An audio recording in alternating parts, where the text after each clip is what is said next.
So I imagine you give plenty of talks here at Harvard during your time. So do you think that there's ever a sports theme that emerges after, say, a big basketball win or loss? Do you think there's general themes that can emerge in your talks related to sports?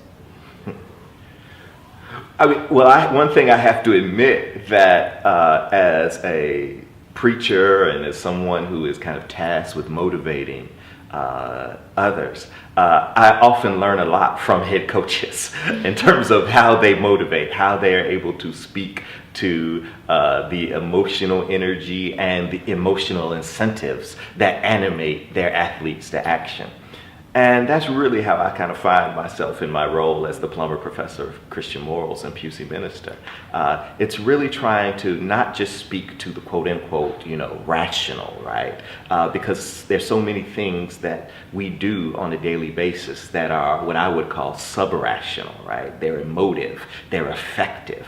And how do we harness that energy for good? For positive change, where we act constructively and we act generatively, so that our emotions don't get the best of us and take us to places of anger or envy or jealousy, but they actually take us to a place of hope and altruism.